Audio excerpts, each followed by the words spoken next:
And a lot of people like to say that, oh, well, it's not the same thing in the fight. I like to say that it is the same thing. If you could touch somebody in the sparring, you could touch them in the fight. You know what I mean? And Bivol is a great fighter, but like I said, every time I get in there with a great fighter, it puts me to a different mindset because I know, these fighters are very dangerous. So when I was sparring with Bivol, I sparred him a lot, and you could go ask him, whoever his people are. I'm not no liar. I heard him the last time we sparred.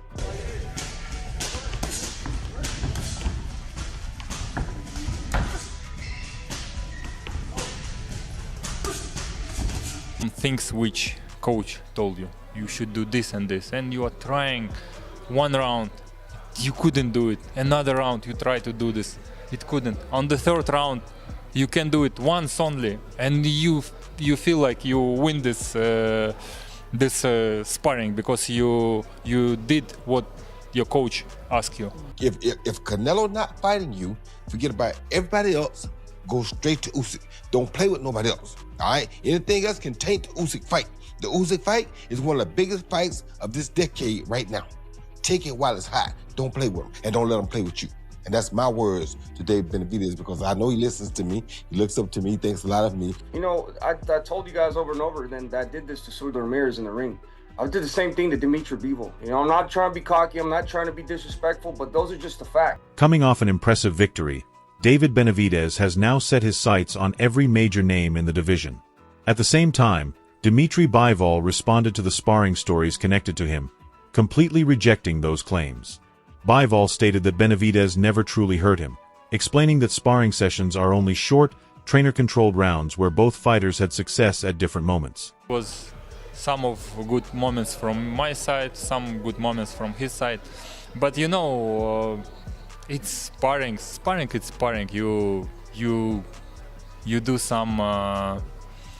some things which coach told you should do this and this, and you are trying one round, you couldn't do it. Another round, you try to do this, it couldn't. On the third round, you can do it once only, and you feel like you win this sparring because you did what. He went on to explain that sparring is only one part of the preparation process, where fighters operate under limits and controlled conditions, unlike a real fight where a boxer must adapt under pressure and figure out different ways to secure the victory. In the fight, they ask you to do something. You will not waste your time if it's not good. You will try to do another. And sparring, it's... On the other side, David Benavidez is calling on Dmitry Bivol and others who witnessed the sparring sessions to confirm what happened, continuing to insist that he is telling the truth and not making anything up. Well, you know what? I say the sparring sessions are sparring sessions, and a lot of people like to say that, oh, well, it's not the same thing in the fight. I like to say that it is the same thing. If you could touch somebody in the sparring, you could touch them in the fight. You know what I mean? And Bivol is a great fighter, but like I said, every time I get in there with a great fighter, it puts me to a different mindset because I know, these fighters are very dangerous. So when I was sparring with Bivol, I sparred him a lot, and you could go ask him, whoever his people are. I'm not no liar. I heard him the last time. Unlike Bivol, David Benavidez insists that sparring elite fighters is never easy and claims that, despite having far less experience at the time, he was still able to hurt Dmitry Bivol in a serious way. Too, with these top fighters, when you're a top fighter, there's no easy sparring because it's like how you said, you're trying to show how good you are, they're trying to show how good they are. You know what I mean? At the time when I sparred Bivol, he was already a great fighter, you know what I mean? So, and I was still young, 22 years old. I was trying to make a name for myself. I had become champion already, but he had way more experience than me, but I did what I did with him with the experience I had, you know what I mean? And like I said, now I'm smarter, faster, I know how to work more, and I've become an all-around better. At the same time, after stopping Zordo, David Benavidez revealed in an interview with Sean Porter and Andre Ward that his next move in the ring is expected to be a showdown with Dmitry Bivol. Oh yeah, for sure. So we're already in talks with that. But first things first, we got to see how he comes out. If he comes out with any injuries, I don't think he's going to have any problems in that type of way. But that fight is definitely happening. I told you guys that's the next one, and that's exactly what we have on our radar. That's the one we're going to make happen. And this is the same David Benavidez who argues that he picked up on Zurdo's weaknesses during sparring, and now he's making a similar claim about Dmitry Bivol, confidently stating that he plans to take advantage of any flaws and capitalize on them once they meet inside the ring. Based on the sparring, I know the potential of some certain type of scenarios in the ring. You know, for a fight to change, a fight to end, it only needs 1 second or one good combination. So I know that I told you guys over and over then that I did this to Sugar Ramirez in the ring. I did the same thing to Dmitry Bivol. You know, I'm not trying to be cocky, I'm not trying to be disrespectful, but those are just the facts. You know what I mean? So I'm coming into this 100% confidence already. I'm not riding on my high horse. I'm not letting the confidence just lead me because I still put in the work. So I put in so much work. That's why I work so hard. With that, David Benavidez issues a firm message to Dmitry Bivol, claiming that if the matchup becomes reality, he would handle him even more convincingly than he did against Zurdo. He also believes deep down that he is already operating at pound-for-pound level, but insists that defeating Bivol is necessary to fully secure his place in boxing history. At only 29, he says he is not just witnessing greatness unfold, but actively shaping it through every major fight he steps into. I'm not a dirty fighter. I don't use dirty tactics. And that elbow that I hit him with was, completely unintentional. But when you're throwing punches and bunches like that, man, I was throwing 10-piece combinations every combination I threw. So sometimes that happens. But like I said, I'm not a dirty fighter. I've never been a dirty fighter, and I never will be a dirty fighter. So for anybody saying that I elbowed him intentionally, I didn't elbow any. I've never been a dirty fighter, like I said. Whether this fight eventually happens or not, and regardless of whether these sparring stories are ever proven in the ring, one thing is becoming obvious. David Benavidez is being seen as a relentless force ready to take on anyone in his path. Among the possible future challenges, the name of Alexander Usyk, the reigning king of the heavyweight division, keeps coming up.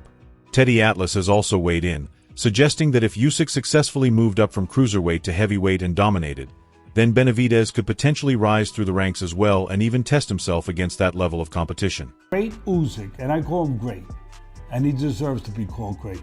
The great Usyk is heavyweight champ. He used to be cruiserweight champ. If he could move up and do it, you're going to tell me Benavidez can't do it?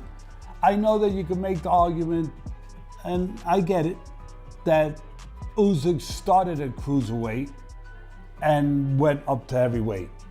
That Benavidez started at a lower weight, light heavyweight, and moved up and now got to make another move. David Benavidez still has his focus on Dmitry Bivol, but boxing legend Roy Jones Jr. is advising him not to wait for any other fight and instead go straight after Alexander Usyk, calling it a matchup with real momentum right now and warning that the opportunity could slip away if he delays.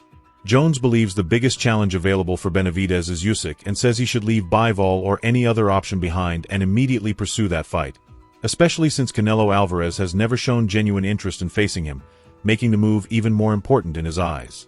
If Canelo not fighting you, forget about everybody else. Go straight to Usyk. Don't play with nobody else. All right? Anything else can taint the Usyk fight. The Usyk fight is one of the biggest fights of this decade right now. Take it while it's hot. Don't play with him, and don't let him play with you. And that's my words to David Benavidez, because I know he listens to me. He looks up to me, thinks a lot of me. I'm going to tell him it's okay to say, no, Patai, you haven't proven yourself right now. I want somebody who's proven like I am. I want Usyk. That's what he should do, without a question. At this stage, Roy Jones Jr. and Andre Ward are locked in a heated debate. Jones argues that Jai Opetaia still hasn't fully established himself. Ward responds by noting that Jai is already dominating the cruiserweight division, even if there are fewer elite names in it. Jones then questions Opetaia's resume when compared to David Benavidez.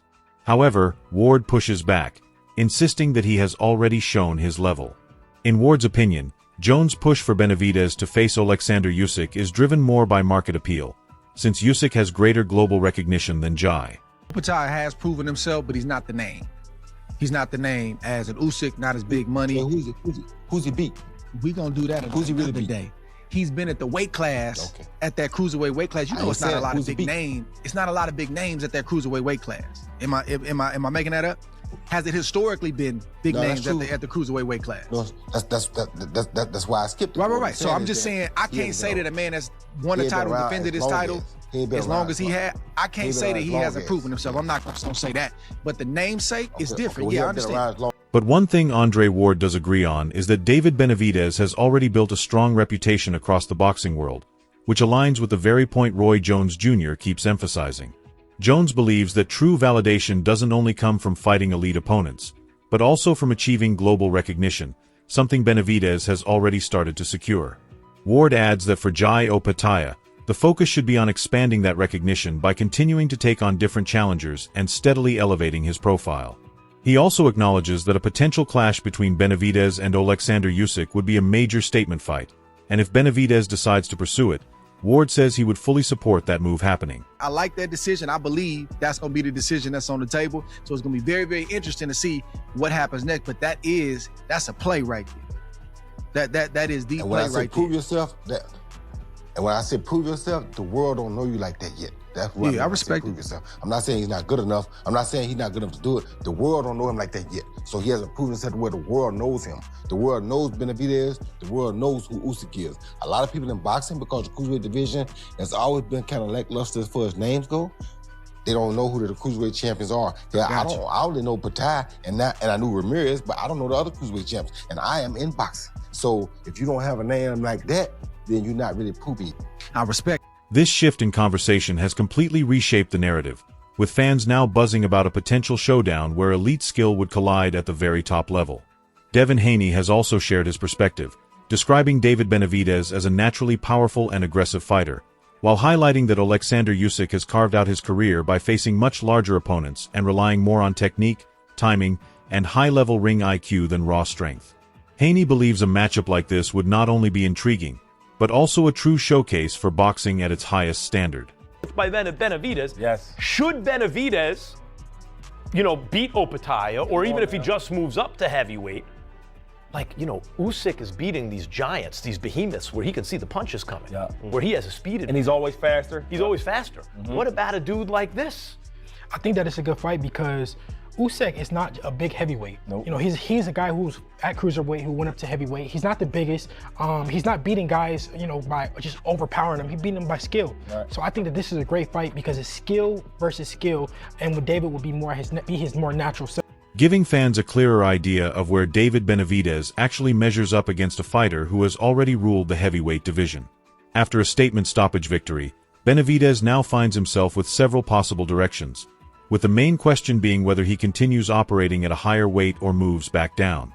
That performance also helped silence a number of doubts raised by analysts like Andre Ward regarding how he would cope in a heavier class. The Mexican star delivered a strong message through his showing, and now he has also suggested that he is leaning toward returning to a lower division, making it clear that Dmitry Bivol remains his main target going forward. You don't know yet. No, I'm going back down because honestly, at the end of the day, what I want for myself is, nobody pushes me to do anything. Every fight that I've got for the past 5 fights, I've called myself. I want Bivol. I want Beterbiev. I want the hard fights that I'm gonna have to go deep inside myself and bring the best out of me. Like I've always said, in boxing, you have to put yourself in a position of stress to get the best version of yourself. And that means going up against the best of the best. And I definitely do want to show what my spirit is made of. And I want to show everybody that with belief in yourself, you could accomplish. A surprising revelation also comes from David Benavidez's longtime promoter, Samson Lukovic, who explains why a fight with Canelo Alvarez never came to fruition. He recalls a conversation with Canelo's trainer, Eddie Reynoso, who reportedly took responsibility for the matchup not moving forward. Lukovic further claims that Reynoso once suggested a sparring session between the two, but he personally discouraged the idea, believing it could have gone badly for Canelo. This behind-the-scenes detail only adds more mystery and speculation to a fight that fans were never able to see. A call from Eddie Reynoso, and I want to say public that it's my fault because Canelo never fought David Benavidez. He called me up, he said, I need the sparring. Can I have David Benavidez? I tell him no, because he will knock out Canelo. So don't take it. Listen to me. Amid all the ongoing debate, Canelo Alvarez remains at the center of the conversation, facing growing backlash after choosing not to headline a Cinco de Mayo event, which sparked heavy criticism from fans who felt he was avoiding the spotlight. Jose Benavidez Sr. also spoke out strongly, taking aim at Canelo and suggesting that he is deliberately steering clear of the fight because he fully understands the danger that David Benavidez presents. These remarks have only added more fuel to an already heated situation, further intensifying the long-running tension surrounding a potential clash between them. same no more. He's tired. Reflexes are not good. You know, the feet is not good no more. His power's not there anymore. I think he's going to struggle with them, Billy, you know. At the end of the day, man, I just want to talk about David Benavidez, to be honest, the Mexican monster. Taking a firm stance, Tim Bradley has openly called out Canelo Alvarez, suggesting that he may be avoiding a potential clash with David Benavidez and questioning whether he is willing to take on that level of risk. Bradley argues that this concern is no longer just coming from critics, as even some of Canelo's supporters are starting to raise similar doubts. In his opinion, the longer this fight continues to be delayed, the harder it becomes to defend Canelo's position in the sport. He also believes that stepping in with Benavidez would be the most direct way for Canelo to silence the ongoing criticism and clear up questions about his legacy. Like, stop, you know? Come on, bro. You ain't had a balls to get in there and fight no damn Benavidez. And I know, come on, Canelo fans, come on, Canelo fans. Bring it, for real. No, you didn't have the balls to get in there and fight Benavidez, you know, but you're gonna go to his fight, right? Come on, stop. And get in the ring with Benavidez. It's the perfect time now. He's already blown up to 200 and something pounds now. Now you bring him back down, bring his ass back down to 168, Canelo, and say you want to fight him, you know. While most of the spotlight remains on the ongoing debates, another major future showdown involving David Benavidez is quietly building in the background, with His Excellency Turki Alashik reportedly aiming to stage it in 2027. Sharing his perspective, Robert Garcia believes this potential clash wouldn't just test Benavidez, but would instead pose a serious challenge to Alexander Usyk. He explains that Benavidez combines relentless pressure with heavy punching power, a style that has troubled very few fighters at the highest level, and even goes as far as saying that in a matchup like that, Benavidez would genuinely have a realistic chance of coming out on top. That's why they call him a monster, man. That fucker is gonna be champion at fucking heavyweight. Okay, let's talk about that. Him against Usyk, what do you think? Give him a couple more fights at cruiser, and him give him. I don't know how much more Usyk's gonna fight. I agree. But give me 2 more fights, 2 or 3 more fights. Let him be undisputed at cruiserweight. Pick up 2 more belts there. 2 more fights.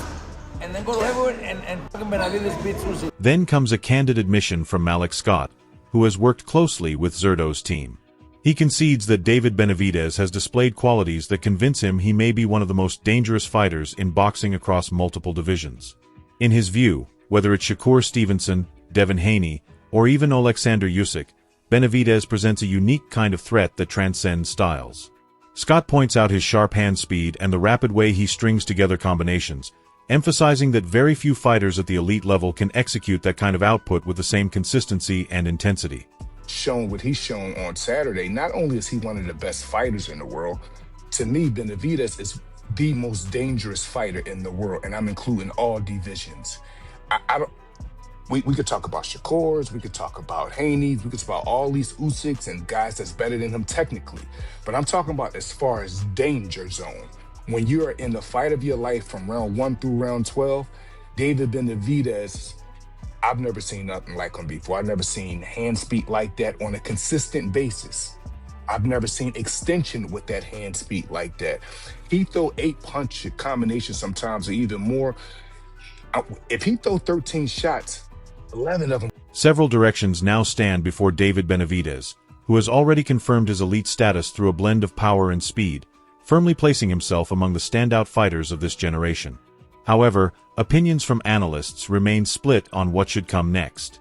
While a potential clash with Alexander Usyk continues to attract growing interest, Sean Zittel argues that there is still unfinished business with Dmitry Bivol, and that a matchup with Jai Opetaia also remains a logical option, while suggesting that moving all the way up to heavyweight could be a step too far at this stage. Meanwhile, Malik Scott emphasizes the importance of timing, cautioning that hesitation in choosing the right path could result in Benavidez staying inactive without meaningful progression in his career. Things first, man. Bivol is unfinished business at 75. Then you got Jai Opetaia. And then 2 years from now, something like that, then we could talk about heavyweight. But I feel like that's a step too far. Like I want to see him finish unfinished business at 75 and then run it with Jai Opetaia first, man. I feel like heavyweight is just too out there right now. You know what I keep in mind? I'm with you 100%, but when I look at the structure of this young man's career and how if he don't make a move, he'll just be. So, as the possibilities continue to stack up and the pressure grows heavier, one single choice could define everything for David Benavidez. From legacy-defining moments to massive future matchups, whether it ends up being Dmitry Bivol, Alexander Usyk, or another top contender, his next move has never carried more weight. If you enjoyed this breakdown, don't forget to like, subscribe, and share your thoughts in the comments below. Who do you think Benavidez should face next?